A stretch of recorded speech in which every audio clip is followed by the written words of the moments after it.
Hello दोस्तों, स्वागत है आपका हमारे यूट्यूब चैनल स्मार्ट एजुकेशन में।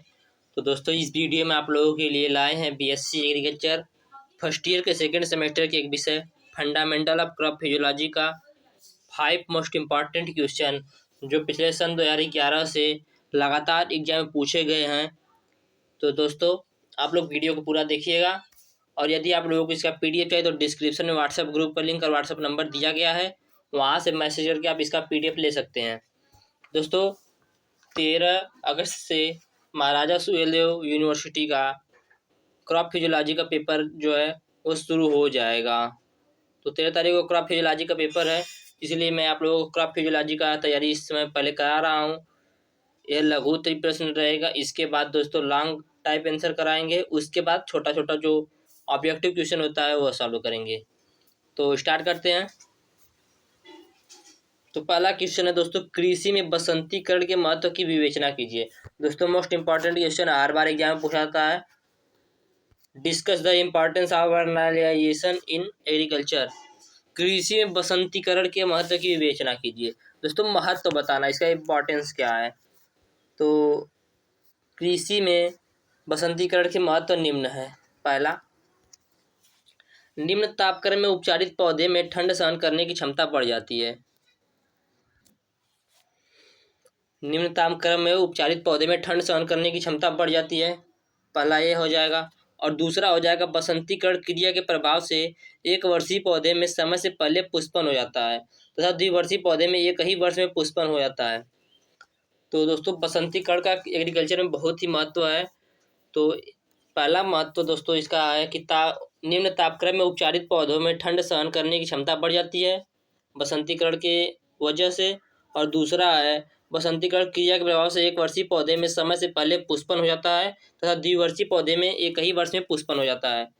और इसका तीसरा जो इम्पोर्टेंस है वह है, चित्रोय एवं सिंह 1953 के अनुसार बसंतीकरण से गेहूं व जौ में जल मांग की काफ़ी घट जाती है और इससे अंदर सूखा सहन करने की क्षमता बढ़ जाती है। दोस्तों, जो चित्रोय एवं सिंह जो दोस्तों एक इसके विशेषज्ञ थे, उन्होंने बताया कि बसंतीकरण से गेहूं व जौ में जल की मांग काफ़ी घट जाती है और इसके अंदर सूखा सहन करने की क्षमता जो है दोस्तों वह बढ़ जाती है। अगला पॉइंट है, बसंतीकरण द्वारा पौधे में कवक जैसी बीमारियों से लड़ने की क्षमता में वृद्धि होती है। बसंतीकरण द्वारा पौधे में कवक जैसी बीमारियों से लड़ने की क्षमता में वृद्धि होती है। अगला है दोस्तों, कोनवलोव 1936 एवं ग्रेगोरी 1942 के अनुसार बसंतीकरण में पौधे में प्रकाश संश्लेषण की क्रिया तीव्र होती है। कोनवलोव एवं ग्रेगोरी दोस्तों यह अभी इसके विशेषज्ञ थे, उन्होंने बताया कि बसंतीकरण से पौधों में प्रकाश संश्लेषण की क्रिया जो है वह बहुत ही तीव्र हो जाती है।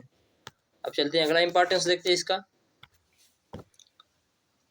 इसके दाने जो हैं बसंतीकरण से चमकीले एवं भारी होते हैं। दाने चमकीले एवं बड़े भारी होते हैं। अगला पॉइंट है, वानस्पतिक वृद्धि कम होने से यद्यपि बालियों की संख्या में कमी आ जाती है लेकिन उपज पर कोई खास प्रभाव नहीं पड़ता है। तो जो बसंतीकरण जिससे वानस्पतिक वृद्धि कम होने से बालियों की संख्या में कमी आती है लेकिन उपज पर कोई खास प्रभाव नहीं पड़ता है। तो बसंतीकरण का एग्रीकल्चर में बहुत ही महत्व है। दोस्तों, आप लोगों को रटने की जरूरत नहीं, बस एक बार ध्यान से देख लीजिए और एक बार सुन लीजिए, आप लोगों को याद हो जाएगा और आप लोगों का एग्जाम एकदम अच्छे तरीके से जाएगा, जहाँ तक मेरी उम्मीद है। अगला दोस्तों क्वेश्चन है, किण्वन पर एक टिप्पणी लिखिए। Right A note on fermentation. Right A note of fermentation. तो किण्वन किसे कहते हैं दोस्तों?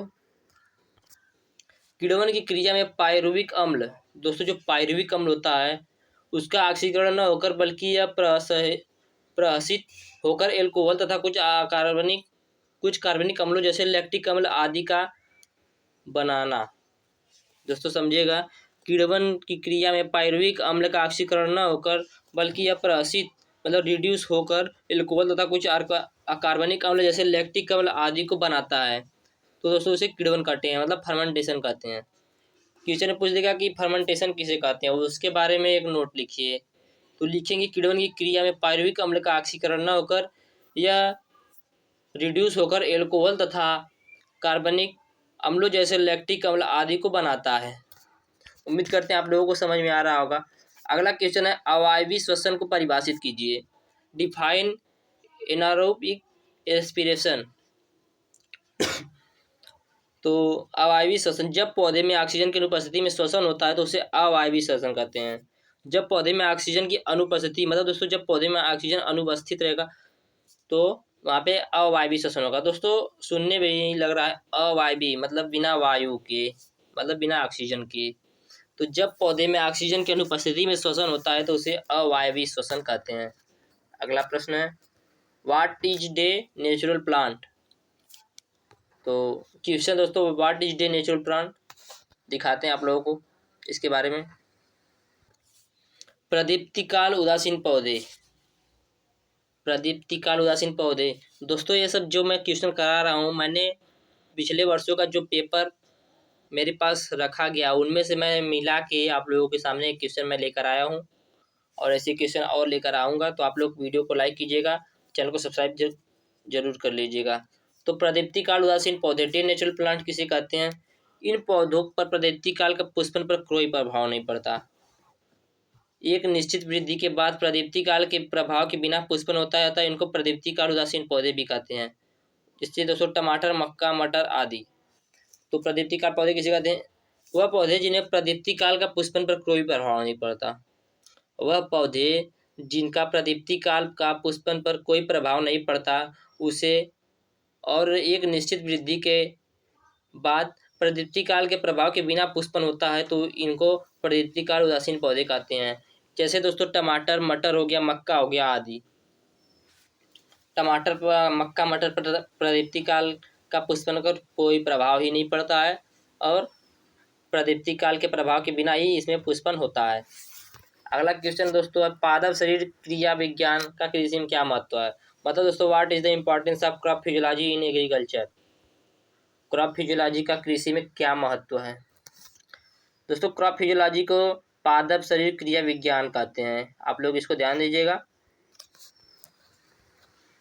दिखाते हैं आप लोगों को इसका इम्पोर्टेंस। तो पादप शरीर क्रिया विज्ञान वह विज्ञान जिसका कृषि में बहुत अधिक महत्व है। जो दोस्तों क्रॉप फिजियोलॉजी है उसका कृषि में बहुत ही महत्व है। तो देखते हैं, सबसे पहला इम्पोर्टेंस, इससे अधिक उपज देने वाली जातियों का विकास किया जाता है। दोस्तों जो क्रॉप फिजियोलॉजी है इससे अधिक उपज देने वाली जातियों का विकास किया जाता है। दूसरा पॉइंट, इसमें सभी वातावरण में तैयार होने वाली प्रजातियां विकसित की जाती हैं। इसमें सभी वातावरण में तैयार होने वाली प्रजातियां विकसित की जाती हैं दोस्तों क्रॉप फिजियोलॉजी में। अगला पॉइंट है, पादप शरीर क्रिया विज्ञान पौधों को रोग एवं कीट के प्रतिरोधक बनाता है। दोस्तों जो क्रॉप फिजियोलॉजी है वह पौधों को रोग एवं कीट के प्रति प्रतिरोधक बनाता है, मतलब उनको लड़ने की क्षमता प्रदान करता है क्रॉप फिजियोलॉजी। अगला पॉइंट है, इससे सभी क्षेत्रों में उगाई जाने वाली एक सी ही प्रजाति को तैयार किया जाता है जिसमें कम खर्च आता है। दोस्तों जो क्रॉप फिजियोलॉजी है इससे सभी क्षेत्रों में उगाई जाने वाली एक सी ही प्रजातियों को तैयार किया जाता है जिसमें कम खर्च आता है। अगला पॉइंट है, इससे जो प्रजातियां तैयार करते हैं वह सभी क्षेत्रों में अधिक उपज देती हैं। दोस्तों जो क्रॉप फिजियोलॉजी से जब प्रजातियां तैयार करते हैं वह सभी क्षेत्रों में उपज अधिक देती हैं। उम्मीद करते हैं दोस्तों आप लोगों को समझ में आ रहा होगा। कुछ इंपॉर्टेंस और आप लोगों को बता देते हैं।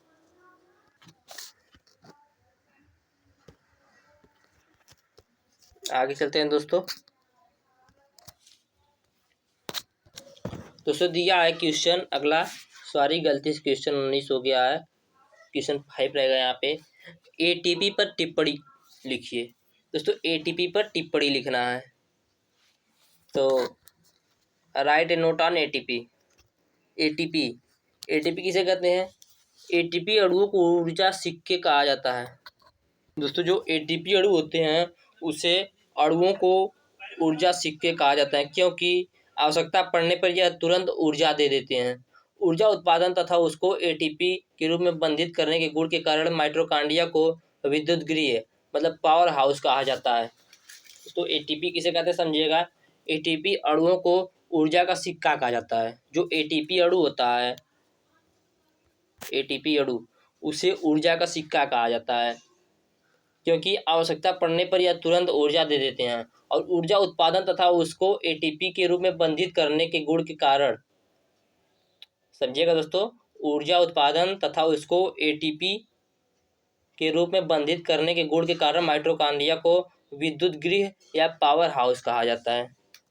तो उम्मीद करते हैं आप लोगों को जितना क्वेश्चन मैंने कराया 5 क्वेश्चन आप लोगों को समझ में आया होगा, और आगे भी आप लोगों को और भी क्वेश्चन कराए जाएंगे क्रॉप फिजियोलॉजी के। तो आप लोग वीडियो को लाइक कीजिएगा, चैनल को सब्सक्राइब कीजिएगा, और यदि इसका पीडीएफ चाहिए तो डिस्क्रिप्शन में व्हाट्सएप ग्रुप का लिंक और व्हाट्सएप नंबर दिया गया है, वहाँ से मैसेज करके आप इसका पीडीएफ ले सकते हैं। जय हिंद।